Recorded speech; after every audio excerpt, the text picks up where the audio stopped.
Hey guys, it's Nick from ND Media. Today we are commemorating something special. This MacBook Pro. The reason why we're commemorating this MacBook Pro is because this MacBook Pro has officially reached the 10-year mile marker stone. This machine was originally released back on April 13th, 2010 via a website refresh. This was because the machine received a CPU upgrade and that was pretty much it. Other than that, the machine didn't have too many groundbreaking features, so Apple decided to go with a simple website refresh instead of a keynote. But I would have preferred a keynote. In this video I'm going to be diving into the specs of the machine, as well as the software it ran and a little bit about the machine itself. Now without further ado, let's get started. The first thing we look at for this MacBook Pro is its 15.4-inch LED backlit LCD display. Not different in any way, shape, or form from the last one, this display has a resolution of 1680 by 1050 pixels. It is almost HD quality, but not quite. The one thing that is different about this screen than most other MacBook Pros is that it is the frosted matte finish with the aluminum bezels. And I gotta say that over the course of the 10 years I've been using this machine, the display definitely does not underperform. It works very well and is actually rather bright. Looking at the rest of the casing, we see it is made up entirely out of one solid piece of aluminum. Apple called this a precision unibody enclosure. The whole reason why it was named this is that the enclosure was made up of one solid piece of aluminum, unlike most other laptops that came in pieces. The unibody enclosure adds to the design and structural integrity of the computer itself. Taking a look along the top of the machine, we see the lid with the inset glowing Apple logo. When I was younger, I always found it attractive since it looked pretty cool at the time, and it still does to this day. Going along the sides, we see our set of ports. This top of the spec MacBook Pro from 2010 came with a very diverse set of ports. Some of the ports that are included right here are the MagSafe charging connector, a Gigabit Ethernet port, a FireWire 800 port, a mini display port, two USB 2.0 ports, audio in and out, and an SD card slot. Going along the front, we see the divot for the opening lid, as well as the sleep light and the infrared sensor. Unfortunately, this machine has a dead infrared sensor, and I am not able to showcase its features, since it does not work. Going along the sides, we see more slots, one of them being the slot-loading SuperDrive, and the other being the Kensington lock slot. Going along the back of the computer, we can see the back aluminum closure, as well as where the hinge is mounted.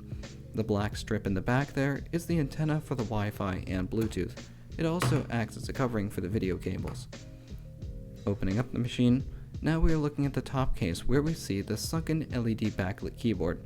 Again, unfortunately, I tore this machine down a while ago, and when I tore it down to the bare bones, and I accidentally destroyed the keyboard backlighting in the process, which is kind of a bummer, but at least the keyboard still works.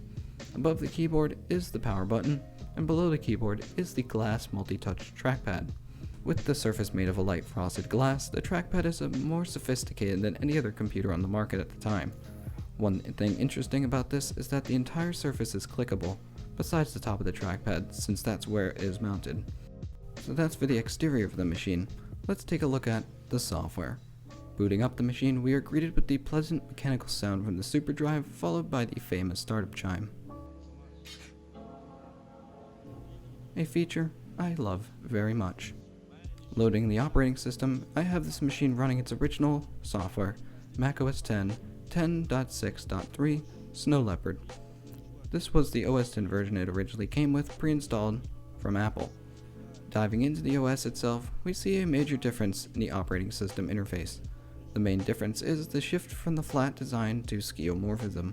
Apple back in the day called this interface Aqua, and the reason why is because it looked realistic to that of the real world. Steve Jobs once famously said, and we call that new user interface Aqua because it's liquid.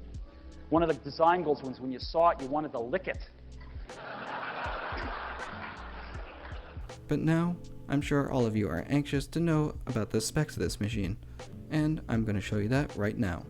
Jumping into About This Mac page from Snow Leopard, we can see this machine has a 2.66 GHz Intel Core i7 with 4 GB of DDR3 RAM. Going even deeper for the specs, we open up the system profiler. We can see this machine has Intel HD graphics and an NVIDIA GeForce GT 330M graphics card. Due to this incredible graphics card, this machine was supported all the way up to macOS High Sierra, which is pretty incredible for a portable notebook. Combining all the versions of macOS 10 it held a whopping 7 versions of macOS. And thanks to DOS Dude 1, this machine is even able to run macOS Catalina, the most current version of macOS to date. Running its original software, macOS 10 Snow Leopard, this machine runs like a champ on Snow Leopard. It's almost as if it were new again. And when I say this, I am not lying. This machine is fast, it is fluid, and it is way faster running on Snow Leopard than it is running on High Sierra. This machine did come pre-installed with iLife 2009, which included the following: iMovie, iDVD, iPhoto, iWeb, and GarageBand. I use this machine for somewhat everyday tasks, such as syncing my old iPhone's legacy jailbreak software, running older Mac apps, and also running legacy software such as Windows XP and Windows 7. I do have a USB flash drive containing all the versions of macOS 10 and macOS that this computer held. Other than that, this machine is in very good condition.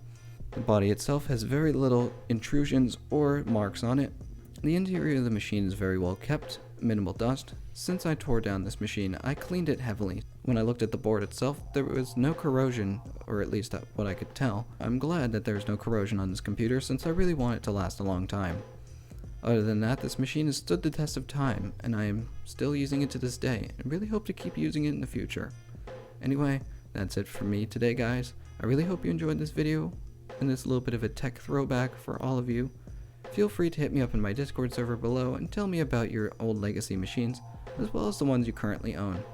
And again, feel free to follow me on my Instagram, Twitter, and also join my Discord server if you haven't already. If you want more content like this, go ahead and subscribe. I really appreciate it. It supports me and this channel, as well as my personal brand. Anyway guys, this is ND Media, signing off. I will see you in the next one. Bye bye!